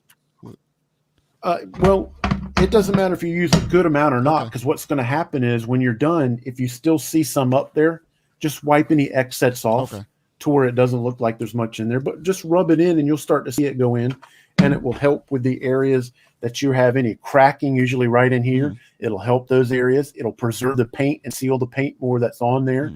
It'll put some moisture protection in there as well. It'll really, really do a great job in preserving your belt. Because of what can happen to your belt, with you spilling it, things like that. But mink oil will preserve it. It'll also help with the flexibility of a stiff belt when you immediately do it. You can immediately treat your belt when you get it. But usually after about a year, you're going to need to start, treating your belt, preserving your belt, caring for your belt. And the mink oil is the safest thing you can use. It won't strip any paint. It won't hurt anything. It's not going to hurt the plates. If you get a little bit on the plate, all you got to do is wipe it off the plate. Don't panic and this, that, and the other. Use Q-tips to get down in here to mink oil, but just rub it in. And then if you got any excess, you just take whatever. Sometimes I'll apply it with a microfiber cloth, and I'll apply it on, and then I'll take another one and wipe it right off, so that you don't have any excess. You don't want to have any excess to where it's, right. You can tell that it's on there. You get too much on there. How often do you treat just let this, Kev? How often? Once you start after the 1 year of having your belt, and you're like, you know what? I'm gonna put some oil on this thing. When should the next time just be? Just before that. I mean, once you treat it and you let it sit for an hour, you come back, and if there's still some on there, just wipe the excess off. It's had plenty of time to soak it in. That's just something that's not. I treat my belts every 6 months. My belts that are a little bit older, or the belts that I don't hold as much. I have a display case that's kind of in the front of my house that gets a lot more sunlight. So I treat those a little bit more.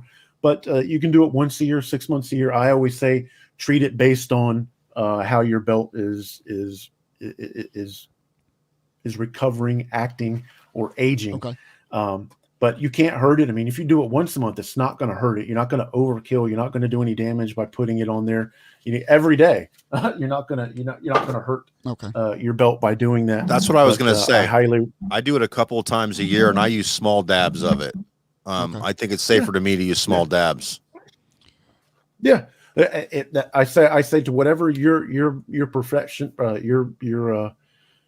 your needs or your want, or however you like to do it, there's really no wrong way to do it. You just do want to wipe off that excess so it doesn't sweat, because it'll kind of sweat or bead up or clump up a little bit if you get too much. But just put it on there, let it dry. If you still see some on there after it dries, wipe it off with whatever cloth. Just wipe the excess right off, and you're good to go, and that'll treat the back. And it'll also help the edges too. I know we were talking about the edges. If you wanted to get into that, or John just asked, what's the best glue for reattachment for leather when it splits into two, which is the peeling of the back, which it's out there. I see a lot of that. That will yeah, you're right. That happens over time when your edges start to separate if they're not treated right. Some guys don't do the edges, don't burnish their edges like they properly should, which is something that really all the way around would take only an hour if you're doing it right, or depending on what you're using. What's burnishing a power and edge, Dremel, Kevin? What is that? Okay, burnishing and edging is kind of sealing up your edges, making all the fibers lay down and sealing that up to where you don't have any of the rough edges. You're not having any roughness right in here. So what you would do if somebody got a belt and say they have some where the fibers are sticking up and they can see the separation, they can go ahead and burnish the edges. The things you can use is called gum tag, or you can use beeswax. Now you can look up gum tag, any type of gum tag you want, or any type of beeswax you want. The beeswax will usually come in a clump. You can even do it with water. But what I always recommend to do is to put, you get a hand burnisher. It's a little wooden metal tool. The first thing you'll need to do is go ahead and take whatever it is, if it's the water or if it's the beeswax, you just want to lay it to the edge here, get a little moist, get a little wet. Or if you're on the beeswax, you'll rub the beeswax on here. Actually, before you do that, you'll need to sand it just a little bit. You'll take a 200 grit, go in one direction, and what that sandpaper is doing is getting all the little fibers to lay in one direction. Got you. So you'll do that for just a little bit. Then you go to a little finer grit, like a 500 grit.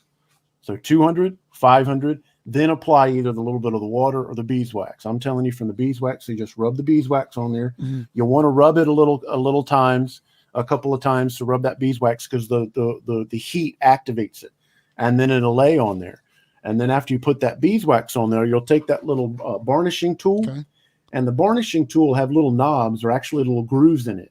And you just find the groove that matches the thickness of your leather, whether it's thicker leather or smaller leather. And then you just take that burnishing tool, and you will wipe that burnishing tool over and over and over again. Almost, it's like polishing it. Right.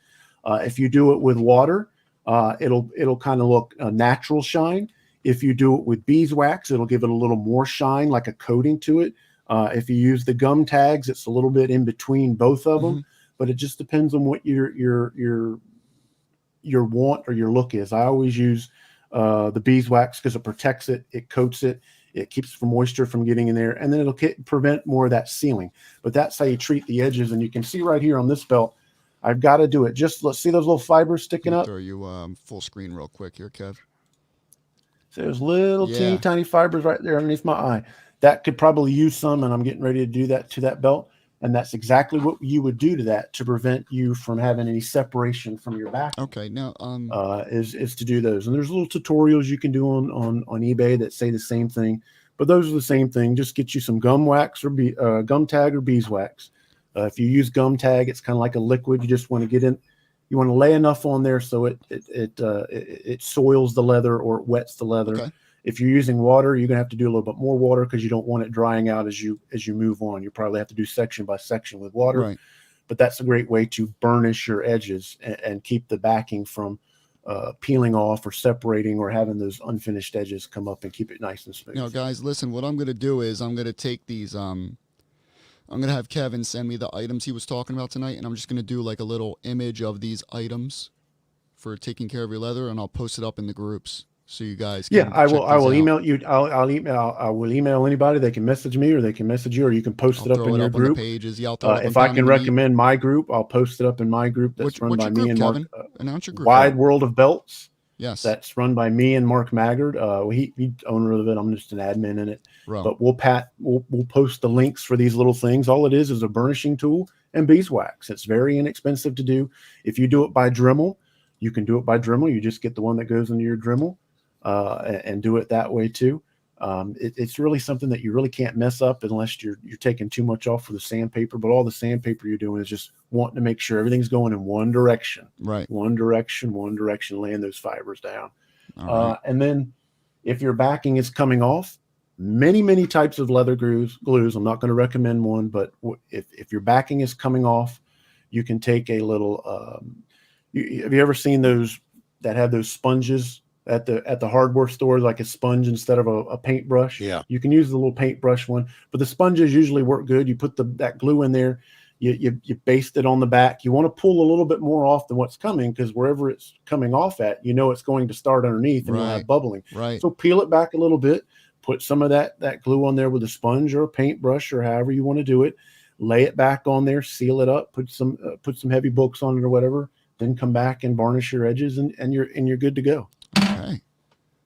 Or hit up any of these great leather guys. Dude. There's I wanted to say there's enough work around here for all these leather guys to, and I liked what Brian was saying, that sharing the knowledge, helping ones out. We need leather guys. This hobby needs respectable, honest leather guys in a respectable time frame. And a lot of these guys that you're talking about have that. And we need more of it. And I usually take care of some of my stuff, leather stuff at home. But, I like what these guys have said and tooling. And I believe the same thing, that when you get an American leather, there's just nothing like it. Romeo Anderson does some great leather. He's one of my favorites. I've had stuff from Brian. They do all phenomenal work, and they get good, deep tooling, kind of where it looks like, I like to call it, chiseled. It looks like it's chiseled stone. Right. It looks so good. And understand how much time these guys put into their craft. Exactly. And pay them accordingly. You know what I'm saying? That's what I've learned throughout this whole time of researching for this show, is how underpaid these guys are, with some of the prices out there. And it's just incredible to see the type of work that they do. Yeah, and I look at these prices, I'm like, I don't know how that works, but God bless them. Yeah, it's a very intricate, personal thing to do, because Reggie ever said, none of my leather, none of my plating ever comes out the same.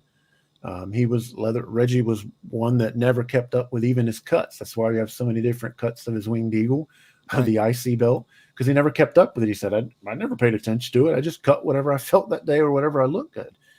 These guys that do leather work, it's a great profession that they do. It's very skilled. It can take time. They take great care with it. So be respectful of their work, because to me, an average plate can look spectacular just on some great leather. It really can. Right. And I mean, that's these guys, facts, bro. I like, everybody helping everybody out. I like to see more of that in the hobby. Be respectful of everybody. Be kind to everybody. I know on your page they are. I know on Eddie, some of the pages that you're on my page.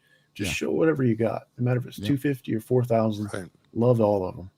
And what was that page again, Kevin? One more time. Wide World of Belts. Wide World of Belts, guys. Check it out. Yeah, we kind of just started it not too long ago. And let's get some group members in there, and let's get some activity in there. Post up whatever you like, and post hit me up anytime. Post belt whatever, wise. As many belts as you want. Don't post whatever now. Ain't gonna belt wise. Wrestling, belt wise, you tag team, whatever you want to post on there, wrestling wise. Just post it up. Post as many. If you got 50 belts, post all 50 of them. I love seeing all these belts. It brings back great memories, and I like to see everybody's collection and talking about belts. Sounds like it's going to be very informative. Also, Mark Maggart brought up, for your page that you guys actually might do a show and maybe talk about stuff like this. Yeah, yeah, we're doing. I've had several people ask me to do an actual cleaning video. Tonight is the first night that I've had my expensive computer, the webcam up, everything working was tonight. Kevin. So I'm getting there. It takes me a little bit with process with my head. Very impressive. You are doing it, bro. Come on, bro. I appreciate Vinny helping me out. A lot of the guys in the chat. Yeah, from Mike and everybody else and like Jay. Your first time with the new setup. It's clean, dude. It's like, Kevin, chill, bro. Chill out. I'm jealous of your lights, though. I am jealous of your lights, Kev. Looks nice. The Elgato. I told Eddie this. The Elgato Light Air, man. I ordered them. I actually ordered those last so good. Fuck, bro. Why you gotta make me order them now? What the fuck? I know. I'm telling you, man. The ease of being able to just easily click something and put them up and down. I mean, it's great. Take it right down and then take it right up. You turned me on to the green screen. Everything Elgato makes is incredible. Everything Elgato does. Yeah, from their Stream Deck to everything. They're expensive. Right. They are, but it's worth of it. There's Joey V and Ethan. Shout out to them two guys, great guys in the hobby. Hit them up anytime you have questions. Let's go. Good people. The Legion of Doom. Yeah. All right. Yeah. Kevin, thank you so much, bro. No problem. Anytime. I was glad to be here. I love you guys. What's going on tonight? What's going on tonight? Yeah, I'll be right here. I got my camera home. I'll be right here. Fucking vibes, bro. All right, baby. We'll be in chat tonight. I appreciate. I love you guys. Love everybody. Love you too, my Love you too, brother. God bless. Thank you, guys. That's Kevin Davenport with the new setup, man. I like it. Very impressive. Bucks, bro. It looks like $1 million. I do have one more surprise here. I was just notified by Mike Jones that Brian wants to show us something. Brian, are you cool? Can you give me a thumbs up? You want to? All right, Brian. Let's welcome back Brian, real quick. There you go. Brian. So, guys, I completely forgot about this. I'm gonna throw you on full screen. Got in trace in that interview real quick with you guys, but before when you guys were talking about, you brought up that stock strap, and you said, what is that about? What's it made of? And Ryan touched on it a little bit, but I said, fuck it, let's cut 1 1/2. Right? Let's go see what's going on in here. So there you go. What you actually can see in here is you have this pleather that's on the front. That's the top portion of it here.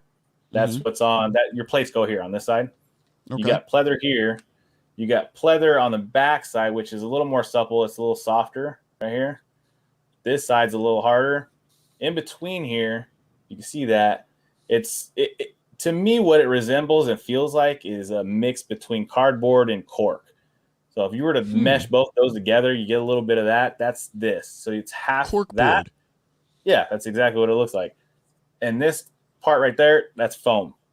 So you have 3 levels of bullshit in here. That's just right. It is what it is. They're all about their bottom line. They're just cutting costs where they can. So that's why it's not the same. And if you're interested at all, I have not cut this open because my brother-in-law would fucking kill me, but I have an Elite in the house that's his. That thing, it's the same sort of interior from the feel. You could just tell these things have a certain feel to it. The difference is in their real leather that they put on it. It's real leather. I'll give them that, but it's this thin. It's that little piece, and it's just actual cowhide leather. So technically it's leather, but it is sandwiched between this same bullshit. That's just what WWE does. They put out this kind of crap. The more and that's their Elite version, bro. Not this, but the other one is. You were it's talking the same about. shit. That's Yeah. Elite. You can feel the difference, and anybody that knows leather can feel that thing. And it's technically on the top portions, it is leather, but it's still sandwiched Oh. between a whole lot of crap. So it's like a gold coat. It's like a gold coat with lead in the middle. Like you just you, It's 100%. Yeah, that's the same Chill, shit. bro. You got that shiny, nice top to it, but in between, it's just standard metal. That's dirty, bro. It Hey, is. you know what? It is what it is, man. It's bottom line shit, right? They're making money off of it. You know what? If people stop buying it, maybe then we get the Bro, full talk to thing. them. But Talk to them, bro. I don't want to. That takes away from my boys. They got to get paid. You know what I mean? Right, talk to them, bro. You No, know what if they go down that road, you know what there's I thought no when I money in it saw for my that, guy. bro? You know what I What's thought that? when you showed me that? Oh, you Yeah. motherfucker. I got so mad. I said, you know what? bamboozled, I said, man. you know what? Dirty. I was waiting for that. You know, He's waiting for that button all night. He's like, come Yeah, on. I wanted to hit that button somebody for some bring me reason. something. Exactly. guys, next week, Blanca La Fina, pounding the That's gonna be an meat. interesting one. Oh, it's gonna be very Interesting. interesting. We're gonna have Yep. some fun. Hell yeah, without a doubt. I'm gonna be That was a tuning in. great picture. Bro, I want to thank Brian. Thank you so much. Thank you guys. Alvin, I'm going to bring you Yeah, back bro. up real quick, everyone. Alvin, thank you so much. Ryan, wherever you are, thank you so much. I appreciate your time and all your knowledge that you spit out for us. Keep going. Keep doing your thing. Brian, we're going to keep praying for you and your family and your wife. Yes, Keep absolutely. doing guys. thoughts, Thank prayers, you. good vibes, everything. Alan, It all keep being matters. a fucking prodigy, bro. You're the fucking All right. man. You're doing your thing, bro. You heard the vibes What? from this man. What? You heard the vibes from this 7 man. months. You know Come what he is? Come on. You know what he is? He looks and acts like the Tiger Woods of leather. Bro, he's Tiger Woods, bro. There's the Tiger Woods of fucking leather Okay. right We there, got man. Tiger All Woods day. and Bam Bam, bro. It's beautiful. Right. Yo, this was Pounding the Meat. We'll see you next week, guys. Good night.